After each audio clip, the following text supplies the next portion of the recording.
आप सभी अभ्यर्थियों को मेरा नमस्कार। कैसे आप सभी? उम्मीद है आप सभी अच्छे और स्वस्थ होंगे और आपकी तैयारी भी बेहतरीन चल रही होगी। जैसा कि आप लोगों को बहुत बेसब्री से इंतजार था आखिरकार परीक्षा सर कब होगी। देखिए मेरे पास बहुत सारे भी कमेंट ये भी आए थे, सर क्या आप जो है बहुत ही ज़्यादा भ्रम आप लोगों को हो चुका है, क्योंकि परीक्षा नज़दीक है तो चुनाव भी नज़दीक है।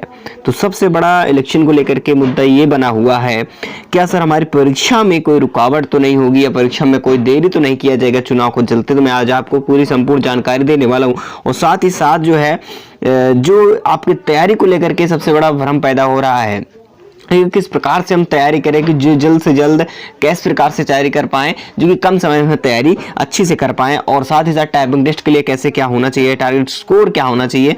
ठीक है, तो पूरे इन्फॉर्मेशन आपको टारगेट एग्जाम को लेकर के हम बात करेंगे। आखिरकार जो प्रभाव है वो क्या देखने को मिल सकता है परीक्षा के ऊपर, या फिर परीक्षा आपकी समय से हो जाएगी। तो देखिए सभी हम जितने भी हमारे ग्रुप सी व डी के लिए जितने भी अभ्यर्थी हमारे इलाहाबाद हाई कोर्ट से अभ्यर्थी हैं, तो उनकी अगर बात करें तो परीक्षा को लेकर के एग्जाम जो है, जो ओरिएंटेड स्टूडेंट जितनी भी चीजें हैं मैं आपको बता दूं, वो परेशान ना हो। उनकी जो एग्जाम डेट है वो बहुत जल्द जो है उनको देखने को मिल जाएगी, लेकिन संभावित जो तिथि बताई जा रही है उसके अनुसार बता दूं कि एग्जाम जल्द ही कराया जाएगा आपका, और चुनाव पर इसका क्या प्रभाव होगा बताऊंगा। उससे पहले मैं कहना चाहूंगा कि आप सभी स्टूडेंट के लिए सबसे बेस्ट बुक की मेरी बात जहां तक आ रही थी, सभी लोग कह रहे थे कि सर कोई बेस्ट बुक बताएं, तो उसके लिए हम लेकर के आए हैं चक्षु पब्लिकेशन की बेस्ट बुक, जो कि ग्रुप सी और डी के लिए दोनों के लिए जो है एक नया एडिशन 2023 का ये चक्षु पब्लिकेशन जो बेस्ट आप लोगों के लिए बुक है, जो कि प्रैक्टिस सेट, इसमें पूरा 25 प्रैक्टिस सेट है। साथ ही साथ आपको 2450 यहाँ पर ऑब्जेक्टिव क्वेश्चंस मिल रहे हैं प्रैक्टिस के लिए धुआंधार तरीके से। आप बेहतरीन प्रैक्टिस करके इससे ज्यादा आपको बेहतर कंटेंट बहुत ही मुश्किल मिल सकता है। ठीक है, इसलिए अभी से इसे लेकर के आप तैयारी को बेहतरीन और पूर्ण रूप से अपने आप को टैलेंट वर्क बना सकते हो, जिससे आप अच्छा स्कोर करके अपना सिलेक्शन भी पा सकते हैं। तो अभी जाइए, लिंक डिस्क्रिप्शन बॉक्स में है, अभी जाकर के परचेज कर सकते हैं और मार्केट में भी अवेलेबल है, कहीं से भी जाकर के आप ले सकते हैं। ठीक है, चलिएगा अब बात आती है, ठीक है एग्जाम तिथि की बात करें, तैयारी तो ठीक है हम जैसे भी कह रहे हैं चल जाएगी, लेकिन अब बात आती है तैयारी करने का एक तरीका क्या हो जो अलग से तरीके से हम करें, और साथ ही साथ एग्जाम डेट को लेकर के सबसे बड़ा बात है। तो मैं आपको एग्जाम डेट के लिए क्लियर कर दूं कि आपकी जो एग्जाम तिथि है वो जनवरी, ठीक है, जनवरी से इधर तो होने वाली नहीं है आपका एग्जाम का। ठीक है, तो एग्जाम जो आपका होगा वो जनवरी सीधा तो होने वाला नहीं है, क्योंकि साथियों काफी प्रोसेस होते हैं, बहुत सारी ऐसी वैकेंसीज जो पड़ी होती है। लेकिन जो बात है सर, बहुत लोगों के मन में ये है कि सर चुनाव का माहौल है तो क्या आचार संहिता लगने के बाद क्या एग्जाम होगा। तो मैं आपको कहूंगा जी 100% आपका एग्जाम जो है वो होगा, कोई नहीं रोक सकता है, 100% श्योर है।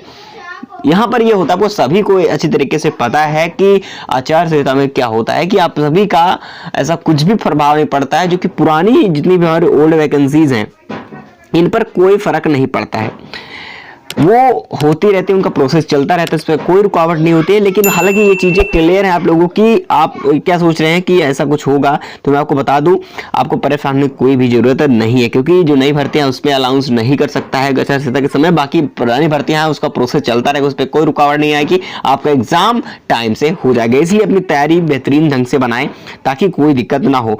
और साथ ही मैंने बेस्ट बुक जो है पब्लिकेशन की बता ही दी है, जो कि ले लेंगे तो आप अपनी तैयारी को खुद जांच सकते हैं कितनी बेहतरीन आपकी तैयारी हो चुकी है।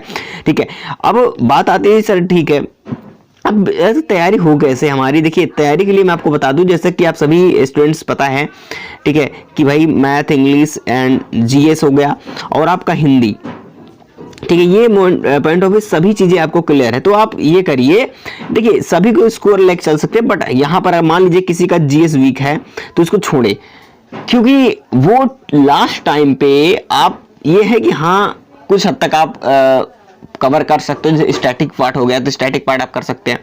बाकी मैथ को आज जितना स्कोर मैथ आपका होगा, मैथ और हिंदी इन दोनों से आप श्योर अच्छा से स्कोर कर सकते हो, और एक इंग्लिश भी है। ठीक है, तो आप इन तीनों से टारगेट स्कोर बना सकते हैं साथियों। तो मैं ये चीज कहूंगा, जिसके जीएस ठीक है तो कोई बात नहीं, बाकी मैं जीएस पे कहूंगा कि स्टैटिक पे आप फोकस करिए। ठीक है, स्टैटिक जी की आपकी जो होगी उस पर फोकस जरूर करिए। ठीक है, बाकी आप मिनिमम सभी पे रिवीजन पे ध्यान दीजिए कुछ समय तक, और रिवीजन के साथ साथ अपनी प्रैक्टिस को, सबसे ज्यादा महत्वपूर्ण आपकी प्रैक्टिस है। ठीक है, तो आप लोगों को अच्छा से स्कोर करना हो, कम से कम 85 तो स्कोर आपको टारगेट लेकर के चलना है फाइनल के लिए, ठीक है। इससे कम तो होने वाली 85 तो मान लीजिए ये। और साथियों साथ अगर बात करूं यहाँ पर टाइपिंग के लेकर के, टाइपिंग भी पर अपनी जो है शुरू कर दीजिए, क्योंकि ये भी अगर एग्जाम होता है तो एग्जाम में बहुत उसके बाद ही लगभग 20 दिन के मान के चलते हैं कि 20 दिन बाद आपका जो है टाइपिंग के लिए भी आपको जो है बुलाया जाएगा। तो टाइपिंग में आपको कितने स्कोर सेव करना चाहिए, तो कम से कम तो बहुत ज़्यादा ना सोचते हुए आपको कम से कम 47 48 इसी के आसपास आपका स्कोर तो होना ही चाहिए, ठीक है। इसलिए आप सभी से रिक्वेस्ट करता हूँ कि आप सभी जो है स्टूडेंट हैं वो सभी तैयारी को बेहतरीन तरीके से अच्छे से करते रहें, अपनी तैयारी को एनालाइज करते रहें, प्रैक्टिस करते रहें, ताकि जैसे भी होगा हम आपको बताते जरूर रहेंगे, ठीक है। बाकी चलते हैं, कोई भी स्टूडेंट इन्फॉर्मेशन जल्दी मिलती है हमें आपको बताते रहेंगे। बस चैनल पे नए हैं तो दे सब्सक्राइब जरूर कर लीजिएगा, एक लाइक और शेयर सभी लोग कर दे ताकि सभी स्टूडेंट्स की बात पहुंच पाए। और टाइम से जैसे हमारे पास कुछ भी इन्फॉर्मेशन मिलती है आप लोगों को टाइम से अपडेट कराते रहेंगे, क्योंकि यहाँ पर आपको ऑफिशियल चीजें ही बताई जाती हैं,